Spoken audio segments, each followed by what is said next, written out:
Everyone, welcome to our channel. आप लोग मुझसे काफ़ी ज़्यादा कमेंट कर रहे थे, मुझसे पूछ रहे थे कि मेरा 10th और 12th में कितना परसेंटेज था, मुझे कैसे मिल गया जीएसबीएम कानपुर। तो आज मैं इन सब चीज़ों का जवाब एक वीडियो में दूँगी, क्योंकि मेरे पास कम से कम 50-60 कमेंट हैं ऐसे, जिसमें मुझे यही पूछा गया है कि मेरे 10th और 12th को मिला के कितने परसेंटेज हैं। और मैंने मोस्टली मतलब सबका रिप्लाई भी किया है, फिर भी बार-बार वही कमेंट आए जा रहे हैं कि मेरा 10th और 12th में कितना परसेंट था। तो सबसे ज़रूरी बात ये है कि मुझे जीएसबीएम कानपुर कैसे मिला, और मतलब मैंने कहाँ से ये सारी चीज़ें जानी तब, क्योंकि फर्स्ट टाइम मैंने ही लास्ट ईयर मैं फर्स्ट टाइम इसके बारे में जान रही थी। मतलब इसके पहले मुझे इसका आइडिया नहीं था कि ऐसा भी कोई एडमिशन होता है, ऐसा भी कोई कोर्स होता है। मुझे, हाँ, मैंने सुना था डिप्लोमा वगैरह, मुझे लगता था कि डायरेक्ट एडमिशन होता होगा कॉलेज वगैरह में। लेकिन हाँ, मुझे ये आइडिया नहीं था इसके भी गवर्नमेंट कॉलेज हैं। तो अब मैं उस पे बात करूँगी कि मुझे कॉलेज कैसे अलॉट हुआ था। तो जब मैंने फॉर्म फिल किया तो मुझे मतलब ऐसा था कि क्या पता मुझे मिल जाए, मतलब कोई सेफ ज़ोन नहीं था। मतलब ये था कि हाँ, मुझे कोई कोर्स एक मिल सकता है। लेकिन जब मैंने फॉर्म भरा तो उस साल शायद थोड़े कम बच्चे फॉर्म फिल किए थे, मुझे भी ऐसे लगता है।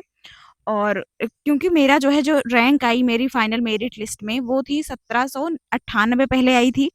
फिर उसके बाद वो री-इवैल्यूएट होके मेरी 1799 रैंक आई। ओपन रैंक है ये। और जन ईडब्ल्यूएस की बात करेंगे तो ईडब्ल्यूएस में मेरी काफ़ी कम रैंक थी, और लेकिन जो है जनरल में यही मेरी रैंक थी, ओपन रैंक। उसके बाद जो है, फिर जब मैंने देखा अपना परसेंटेज, तो मेरा 10th में जो परसेंटेज था वो 83.5 था, और मेरा मतलब 10th में यही परसेंटेज है, सेम। लेकिन जब मैंने मेरा 12th का परसेंटेज देखा तो मुझे समझ ही नहीं आया कि मेरा परसेंटेज बढ़ कैसे गया है। मैंने 10th का तो सोचा था बढ़ेगा, क्योंकि मेरा यूपी बोर्ड है, और बाकी जैसे देखो, जो यूपी बोर्ड का होता है और जो सीबीएसई बोर्ड का होता है, नॉर्मलाइज़ेशन जैसे होती है, तो उसमें परसेंटेज थोड़ा बढ़ाया जाता है, यूपी बोर्ड वालों का। स्पेशली 10th में बढ़ाया जाता है।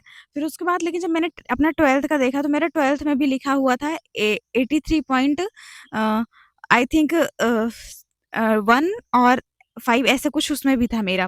तो मुझे लगा कि मेरे 12th में इतने परसेंटेज कैसे आ गए? तो मुझे तब ये लगा कि शायद इन्होंने पीसीबी-ई कैलकुलेट किया है।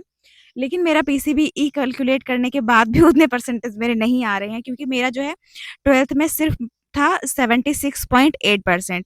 तो मुझे ये समझ में आया कि शायद इन्होंने नॉर्मलाइज़ेशन किया होगा, या फिर इन्होंने टॉप मेरे कुछ सब्जेक्ट्स को जोड़ के शायद इन्होंने वैसे बनाया होगा। लेकिन मुझे आज तक वो समझ में नहीं आया है कि मेरा परसेंटेज उतना कैसे आ गया है। क्योंकि जो है देखो, मेरा सिर्फ़ अगर उन्होंने पीसीबी ही कैलकुलेट किया, जैसे काफ़ी लोग कमेंट करते हैं कि सिर्फ़ पीसीबी का होगा, सिर्फ़ पीसीबी का होगा दीदी। देखो, लास्ट ईयर उन्होंने ऐसा नहीं किया था कुछ। लास्ट अगर उन्होंने सिर्फ़ पीसीबी का 12th का कैलकुलेट किया होता, तो मेरा सिलेक्शन ना होता, क्योंकि मेरे काफ़ी कम परसेंटेज थे पीसीबी को मिला के सिर्फ़।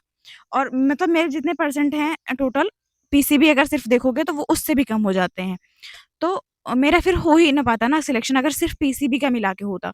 तो यार, सब सिर्फ़ बातों में मत आओ ना, आप लोग उसमें देखो कि उसमें लिखा है 10+2, और वो लास्ट ईयर तो कुछ और ही रहा होगा। उस साल का मेरे पास प्रॉस्पेक्टस था, वो डिलीट हो चुका, नहीं मैं आप लोग को दिखाती।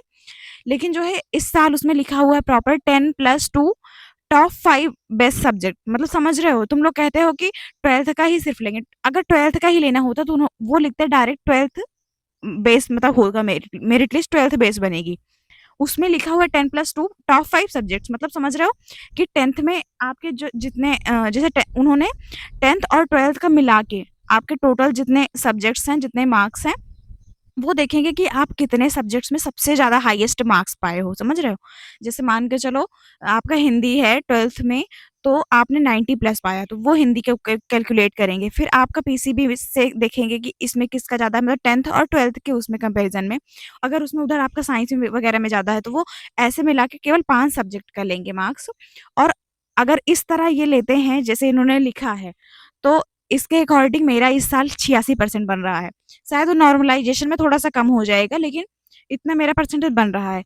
देखो, लास्ट ईयर उन्होंने 10th प्लस 12th का भी लिया था, लेकिन 12th में मेरे परसेंटेज बढ़े कहाँ थे, मुझे खुद ही नहीं समझ में आया। क्योंकि मेरे परसेंटेज काफ़ी कम थे, मतलब 76.8 काफ़ी कम कम परसेंटेज होते हैं। बस मैंने रिस्क लिया था फॉर्म भर के। मुझे ये नहीं था कि मुझे कॉलेज मिलेगा कि नहीं मिलेगा, बस मैंने भर दिया था कि देखने के लिए शायद मुझे कोई कोर्स मिल जाएगा, क्योंकि तब 7000 सीट थी। तो मुझे लगा कि शायद मुझे कोई कोर्स तो मिल ही जाएगा दिखाने के लिए। लेकिन जब मेरी रैंक आई ना, तो मुझे लगा कि मुझे डीएमएलटी तो मिल जाएगा, क्योंकि सारे लोग डीएमएलटी करेंगे नहीं, 1120 सीटें हैं और 300 तो फार्मेसी की सीट हैं, तो लड़के लोग जो होते हैं फार्मेसी में ज़्यादा जाते हैं। तो अगर वो फार्मेसी करते हैं जो है, तो फिर ये सीट भी बचती है। और मैंने जो है जब काउंसलिंग कराई तो मैंने सिर्फ़ 3 से 4 कॉलेज भरे थे, क्योंकि मुझे उससे ज़्यादा कोई कॉलेज चाहिए नहीं था मतलब कहीं का।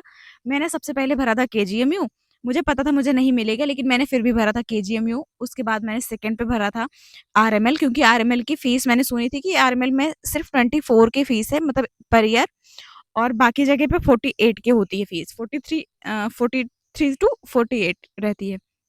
तो मुझे ये लगा था कि आरएमएल अगर मिल जाता है मुझे, तो मेरा मतलब फ़ीस कम लगेगी, और एक यूपी यूएमएस जो है सफाई का, उसमें भी शायद कम है फ़ीस। हाँ, उसमें भी शायद कम है फ़ीस। और उसके बाद जो है बात करें, फिर मैंने थर्ड पे ही भरा था जीएसवीएम कानपुर, मैंने फोर्थ पे भरा था प्रयागराज का जो कॉलेज है मोतीलाल नेहरू करके, और उसके बाद मैंने फिफ्थ पे भरा था प्रतापगढ़, क्योंकि प्रतापगढ़ मेरा डिस्ट्रिक्ट है, तो मुझे लगा कि अगर मुझे यहाँ इन सब में से कहीं नहीं मिलता है तो मेरा डिस्ट्रिक्ट अगर मुझे मिलेगा तो मैं कर लूँगी। लेकिन फिर जब मैंने मुझे केजीएमयू नहीं मिला, मुझे आरएमएल नहीं मिला, मुझे थर्ड मेरी जो प्रायोरिटी थी, मुझे थर्ड मिल गई कानपुर, जीएसवीएम कानपुर। मतलब मुझे मैंने कभी सोचा नहीं था मुझे मिलेगा। मैं डर रही थी कि मैंने तो फॉर्म में मतलब ऐसा तो नहीं कि मैं ज़्यादा अपनी रैंक अच्छी समझ के मैं ऐसे सिर्फ़, और मैंने जो कोर्स भरे थे, मैंने सिर्फ़ डीएमएलटी भरा था तीनों कॉलेज के लिए, मुझे सिर्फ़ डीएमएलटी ही चाहिए था। मुझे अदर कोर्सेज़ में नहीं जाना था। मुझे लगा कि एक तो मेरे घरवाले ऐसे ही एडमिशन नहीं करवाने को मान रहे हैं, अगर मैं सिर्फ़ डीएमएलटी करती हूँ जो है तब शायद ये लोग मान जाएँगे, मुझे करवा देंगे एडमिशन मेरा। तो मैंने इसलिए सिर्फ़ डीएमएलटी भरा था, लेकिन मुझे बार-बार यही डर लग रहा था, मुझे अगर मुझे कोई कॉलेज अलॉट नहीं हुआ तो क्या करूँगी? लेकिन जब मेरा जब रिज़ल्ट आया काउंसलिंग का, तो मुझे फर्स्ट राउंड में ही जीएसवीएम कानपुर अलॉट हो चुका था, और वो भी मतलब फर्स्ट राउंड में मेरा वही प्रायोरिटी ही थी, मुझे वही मिल गई थी।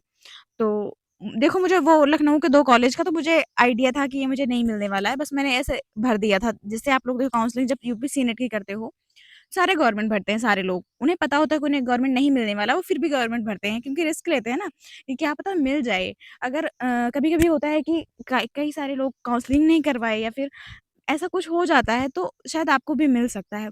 अभी जैसे मुझे पता है कि मुझे गवर्नमेंट कॉलेज नहीं मिलने वाला, लेकिन मैं बार-बार यूपीएससी नेट में गवर्नमेंट कॉलेज ही भर रही हूँ, क्योंकि मुझे भी प्राइवेट का भी मेरे घरवालों की तरफ से वो ऐसा कुछ आया नहीं है कि मुझे प्राइवेट करा देंगे।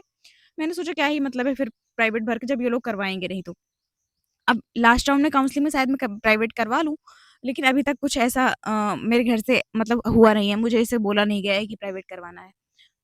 तो उसके बाद हम ये बात करेंगे कि आप लोग जैसे मेरे पास कमेंट करते हो ना कि मेरे इतने परसेंटेज हैं, कोई देखो बाकी लोग का मत सुनो, मैं कह रही हूँ कि खुद प्रॉस्पेक्टस पढ़ो, खुद समझो। आप लोग खुद पढ़े लिखे हो यार, आप लोग दूसरों की बातों में आते हो कि वो बोल रहे हैं सिर्फ 10 मतलब 12th बेस होगा या फिर 10th बेस होगा। यार उसमें 10+2 वो क्यों लिखते अगर उन्हें सिर्फ 12th बेस ही करना होता तो?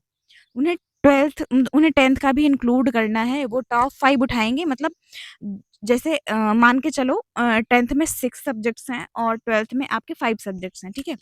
मैं मतलब ऐसे मेजर-मेजर चीज़ बता रही हूँ, जैसे आपके 10th में है 3 सब्जेक्ट में ज़्यादा मार्क्स हैं 12th वाले कंपैरिज़न में, ठीक है? तो आपके वो 10th वाले तीनों सब्जेक्ट उठा लिए। 12th में हैं सब मार्क्स ऐसे कि बाकी जैसे वो लिस्ट उठाएँगे ना कि आपके 100 में से 90 किसमें हैं, 100 में से 80 किसमें हैं, 100 में से 70, तो आपके जो है जो टॉप रहेगा ना मतलब नंबर, वो उसी को 5 को उठाएँगे और उसी से आपका कैलकुलेट होगा और परसेंटेज आएगा। तो अब आप अपना परसेंटेज ऐसे कैलकुलेट करके मुझे बताओ और मैं आप लोग को बताऊँगी कमेंट में कि आपको मिलेगा कि नहीं मिलेगा कॉलेज। दूसरी बात, अगर किसी का 80+% है, वो एससी कैटेगरी का है, तो वो ऐसे क्यों सोचता है कि उसे डायरेक्ट केजीएमयू ही मिलेगा? आप लोग ये देखा करो कि आपकी रिज़र्वेशन में सीट कितनी है। देखो एक-एक कॉलेज में मैं कहूँगी कि एक-एक कॉलेज में सिर्फ़ 10 से 12 सीट होती हैं ऐसे रिज़र्व होती हैं जो। तो आपकी जो कैटेगरी रैंक है वो 10 से 12 के बीच में आनी चाहिए ना, तब तो आपको मिल जाएगा। नहीं, नहीं मिलेगा। आपका थोड़ा-सा ऊपर-नीचे चल सकता है, 2-4 रैंक का फ़र्क, लेकिन इससे ज़्यादा नहीं फ़र्क आता है। और उसके बाद रही बात कि आपको कौन-सा कोर्स करना चाहिए, आपको जो है कौन-सा कॉलेज चुनना चाहिए, तो आप सब मुझे कमेंट बताना, मैं सबका रिप्लाई करूँगी, नहीं तो मैं वीडियो लेके ज़रूर आऊँगी। मिलते हैं नेक्स्ट वीडियो में, बाय।